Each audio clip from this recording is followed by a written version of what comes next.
This is Revelation chapter 20, and we'll ask God for His blessings upon this study. Loving Lord, we thank you for this wonderful day you've given us and this wonderful opportunity, Lord God, to look into this chapter 20, which is so exciting and important. We ask you, Lord God, to bless this evening for us, that we may, Lord God, receive from your word, be informed by your word, be transformed by your word, and be revived by your word of God. We pray that you bless us and be enthroned over your enormous. Thank you, Lord. In Jesus' name I pray. Amen. Okay, Revelation chapter 20. And I saw an angel coming down out of heaven, having the key to the abyss, and holding in his hand a great chain. Now the abyss happens to be the bottomless pit in this context. The abyss has got many contexts. In this context, it's the bottomless pit, because there are other translations also that call it the bottomless pit. Now, yes, the KJV says bottomless pit. The abyss is the place where the demons are, the abode of the demons, where the demons are. We use the word demon again. Final abode? Present abode, not the final abode, the present abode, in that sense. And we use the word demon just generically, just to talk about all the evil. Okay, there are many ranks in this, but that's what abyss is basically. But in this context, it's the bottomless pit, and hence it is understood as a place where is a geocentric place, or it's in the heart of gravity, where everything is upward. Everything is upward. Gravity is the heart of gravity, and also could be a very hot place by even physical standards, which also could be talking about the heart of this earth. Could be suggesting about the heart of this earth, or the middle of this planet. And so could be suggesting, because of ancient understandings and ancient texts, we should always keep in mind the Bible is written for very simple-minded people, and also for the ancient people to understand. It's not written for scientists. Scientists understand anyways. It's written for people like us. Okay, so it's possible that it is talking about geocentric, right in the center. Okay, that's why every side is up, and so it is a bottomless. Every side is up. So it's a very crazy feel over there where you don't know which side is up in that sense, and which side you're going in. It's a bottomless pit. He sees the dragon, that ancient serpent, who is the devil or Satan. So there's the word dragon, the devil, serpent, Satan. All the four titles are there, and bound him for 1,000 years. May I suggest the word 1,000 also? The original is millennium, which actually means, also could mean many years, a long time. Okay? Also, it is 1,000 years, could be exactly 1,000. Okay, let us keep our mind open. Let us not draw to any riveters with any conclusions over here. It's a long time, it could be 1,000 years. As mentioned as 1,000. A millennium is 1,000. He drew him into the abyss and locked and sealed it over him, to keep him from deceiving the nations any more until the 1,000 years were ended. After that, he must be set free for a short time. Okay, so we come to this point where it says that he will be sealed and kept away from interfering on the stage, if I can use this terminology. He'll be chained and kept away and sealed. The shaft is sealed by this angel. He's got a key also to it. So he cannot escape from there. He's chained and kept away for a period of time, which could be a millennium, could be a long time, 1,000 years, or whatever you want to info from that. Okay, but after that he'll be released for a short time. That's what it says. After this time is over, he'll be released for a short time. Okay. Now you could ask many questions over here and just write in pencil down if you want to. That short time could be for them to carry on what the remaining verses are talking about, or for the final judgment. The short time. It could be both. Okay. So I'm going to the remaining verses. What happens is we jump to the conclusion that he will be set free for the remaining verses, and so I want to put our inform us in advance that not necessarily verses 4 onwards is in chronological order. It could be that we are seeing the explanation now, what's going to happen. So because I don't want us to jump to all these conclusions and we begin to wonder when is the millennium, is it before, is it after? All those things I don't want to get into. I don't want to program our minds with it because churches fight over these things. Our millennium, pre-millennium. Okay, let me also tell you the general view is we are all pre-millennial. That's the general view. Because we are looking forward to the rapture, we are looking forward to the 7-year wedding supper of the Lamb and wedding banquet that is, and then we're looking forward to coming back to Jesus and looking forward to the millennium rule. So we are all pre-millennials. But let us not jump there and conclude many things, because as you study, again there's another verse in the book of Daniel, very interesting. Daniel, he said in the end times knowledge will increase. So in the end times, many things are coming. Many biblical interpretations is coming around. And I'm telling you, you'll be surprised in the days to come. That's why I'm saying let us keep our minds open. By keeping the mind open, you're not getting the arguments and you're not going to lose your salvation. But if you keep yourself in this capsule or in this very narrow-minded interpretation of whatever you want to, then you might get into arguments with other groups and could lose your salvation unnecessarily. So we don't have to do that. Okay, so verse 4. I saw thrones on which were seated those who had been given authority to judge, and I saw the souls of those who had been beheaded because of their testimony for Jesus and because of the word of God.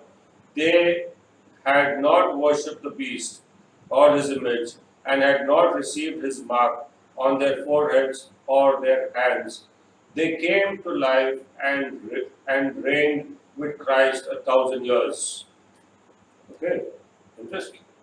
So now he's seeing, first of all, what he sees, thrones and a scene of judgment. Correct? It starts with that, verse 4. It's a scene for judgment. Then he's saying, specifically, the martyred and the ones who are persecuted will come back to life. And they're going to rule with Christ for 1,000 years. Verse 5 says in brackets, the rest of the dead did not come to life until the 1,000 years were ended. So there are 2 resurrections now. Very clear. The rest who are not in Christ were not resurrected. This is the first resurrection. We are talking about the first resurrection. Blessed and holy are those who have part in the first resurrection. That's very interesting, isn't it? Over them, the second death has no power over them, but they will be priests of God and of Christ and will reign with them for 1,000 years. So, there is a second death, there is the first resurrection. So, there are 2 deaths. These are the questions we got to answer. So, what's the 2 deaths? What is the first resurrection? So, it's very clear over here. The equation goes like this. You want to write it down? If you're born 2 times, you will die 1 time. If you're born 1 time, you will die 2 times. Okay? One is the natural death, the next is the spiritual death or the judgment death, that is being thrown away because of your judgment. Okay? So, that's the second death and the first resurrection or the second resurrection. So, blessed are the holy, blessed and holy are those who have part in the first resurrection. The second death has no power over them, but they will be priests of God and of Christ and will reign with him for 1,000 years. Okay, so there is a specific purpose for them, and they are going to be rulers with the Lord. The word Christ is anointed, and there is a specific time given to them to rule. Okay, so this is the period that we call the millennium. This is the period that is generally spoken of as the millennium period. Okay, and so praise the Lord for this. But I'm still saying keep your minds open and let us not draw on any conclusion that will cause any arguments. Keeping that open, we carry on ahead. Verse 7. When the 1,000 years are over, Satan will be released from his prison and will go out to deceive the nations in the four corners of the earth, Gog and Magog, to gather them for battle. In number, they are like the sand of the seashore, on the seashore. So, when he's released, he's going to go out and gather these people. So, Gog we know is the spirit, the prince, and Magog we know talks about the people, the nations, or representing the nations. To gather them for battle, in number they are like the sand on the seashore. So there are many who will be in the fight over here.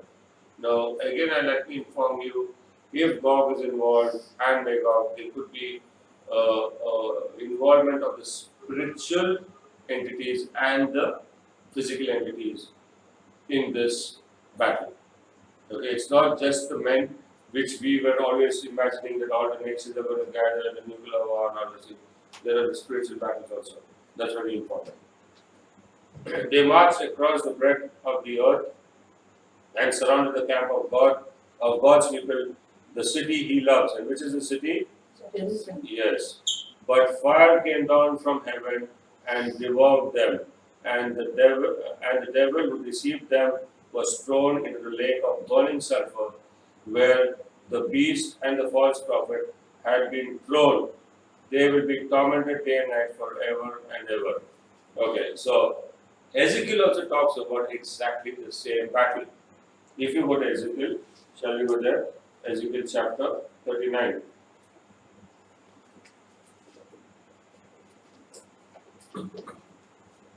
I see a few verses. We don't have time for it.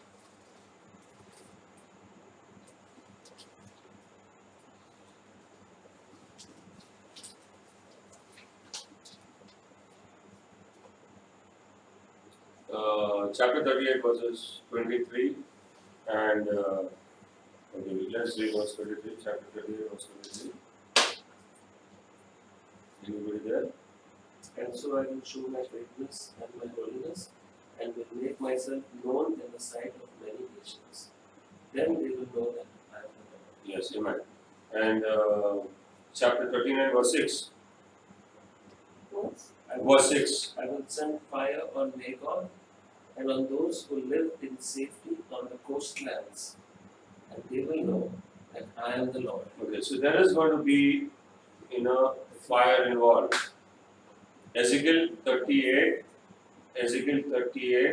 23 and 39, 6. So there is fire involved over here.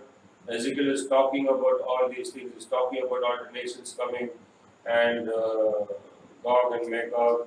And then he says, from verse 12 onwards, people will be burying the dead. There will be so many dead that they will be burying the dead. And he says, for about 7 months, they will going on doing this. Verse 14, men will be regularly employed to cleanse the land. Some will go through the land, and in addition to them, others will bury those that remain on the ground. At the end of the 7 months, they will begin their search. As they go through the land, and one of them sees a human bone, he will set up a marker beside it. So he will not pick it up. He'll go to the land when he sees a human bone, and that is the search starts after 7 months. So when is this happening? We'll come to that. So when this happens, or whenever this wars happen, after 7 months they're going to go out. That's what he's saying. and search for the dead, but when they see the bone, they will not pick it up, they put a marker.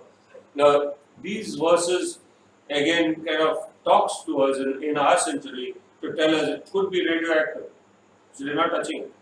To put a marker, the next group will come and pick it up. He talks about all these things, very clear over here. As they go through the land and one of them sees a human bone, he will set up a marker beside it until the graveyard diggers have buried it in the valley of Hemon. So the graveyard diggers are there in the next group who will come and pick up the leftovers and bury in the same place where God was trapped in. So these are the rebellious people who had partnered with God and all his lies and come to fight in this battle. Okay, the question is, when will this happen? There are two answers for this, and that's why I said let us not lock it up in our minds. The first answer is it's happening after the millennium, when Satan is released from his 1,000-year bondage and he comes back and he deceives the nations. You'll ask, who are these nations? These are the ones who were left, who were the children who grew up during the persecution or during the tribulation. You follow what I'm saying? You didn't follow. After the tribulation or during the tribulation, there are children around. So the beast is ruling. There are children who are born. 7 years is over. All that is done. The Satan is born and put in the abyss or the bottomless pit. This next generation that grows up, that lives for 1,000 years, they will be ruled by Jesus and the holy ones. And the holy ones, again, we talk about the saints, because there are words saying saints, holy ones, and his loved ones. Okay, Daniel and the Gospels and Revelation, many ideas are there. Okay, so we come back to rule, because even he said, I will give you to rule, you will rule with me, you will be on my throne and all those things. So the church comes back to rule. All these are the understanding to rule in the millennium. Okay, so once this 1,000 years are over, then he is released through Satan, because the judgment has to come upon the fellows to see their hearts whether they are inclined towards Jesus now after 1,000 years. And he will gather these nations by his lies, and then they will come to fight against him one more time. That's one of the interpretations. The other interpretation is, this is the Armageddon. Because you see radioactivity in there. Second one. The first Armageddon. One has already taken place. That's the point. This is the Armageddon itself. That's why I said, let's not jump to the conclusion that this is the millennium period. This is possibly talking about the Armageddon. He will be released for a short while, for the judgment. He will be released for a judgment. So, I don't want to conclude it for you. That's my point. I will tell you if you ask me in which direction I go, I will tell you. But I don't want to conclude it for you. Any questions? Because I don't want to be the one who will dictate it to you to say this is what you need to do. The Word of God has given to us in this format, we stick to that format. The Word of God would have told us it's going to happen after. It does not say that. How do we conclude? So we have to cross-check it with other verses and understand. So we're doing all that, and still we come to the conclusion that which is the sword? Is it the Armageddon? Because Ezekiel is talking about 38 and 39, everything in the same breath. He's not making two battles. He's talking about the same thing. Okay. The battle seems to be like the Armageddon in this explanation. It looks like the Armageddon, because I have one question for you. After the millennium, does it make sense to use nuclear power? The Lord is ruling. He is the most powerful. Everybody knows that He is the creator. How can you be so dumb? Or, in fact, check out the verses. They will turn their swords into plowshares. So where's the weapons? Because if the Prince of Peace is ruling, why you need a weapon? There's peace. So where's the nuclear power? You get the point? So what is the terminology that he's using? Ezekiel, he's talking about pure battle. Yeah. So that is possibly before this rule, the peace rule. That's why I'm saying let us not conclude many things. That's why I'm saying. Because this chapter 20 is a very intense chapter and could take us in many directions. This is when the 1,000 years are expired. Yeah. The period is expired. When the period is over, the 1,000 years period. Or the day is over, 1,000 years is a day. The season is over. You could interpret it in many ways. It could be the millennium also, which is also very clearly inferred from this. Very clearly inferred from this. But see, if you take only chapter 20, you will go straight into the millennium.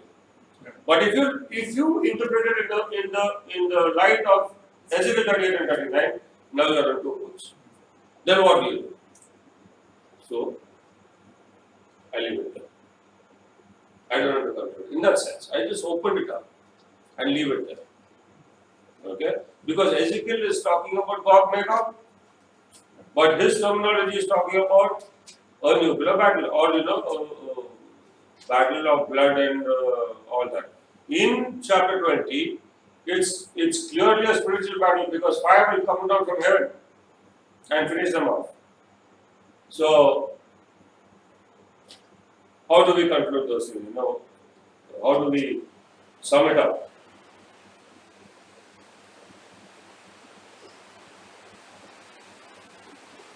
Okay, should we go ahead from there? Yes. And the devil who deceived them was thrown into the lake of burning sulfur, where the beast and the false prophet had been thrown. They will be tormented day and night forever and ever. Now, this verse, Ezekiel says, is the valley of the travelers, where God will be thrown. Here, in chapter 20 of Revelation, it says, the lake of burning sulfur. Okay? So there are two different verses now. There God is thrown in church, here God is thrown, or Satan is thrown into the valley of sulfur. There are two verses of here, just to inform you. Okay. Then I saw a great white throne. After all this is done, will be the final judgment. That's all that needs to be done, then the final judgment. Then I saw a great white throne, and him who was seated on it, earth and sky fled from his presence, and there was no place for them. And I saw the dead, great and small, standing before the throne, and books were opened. Another book was opened, which is the book of life. The dead were judged according to what they had done, as recorded in the books. Now I will stop here and pick up this understanding next Friday.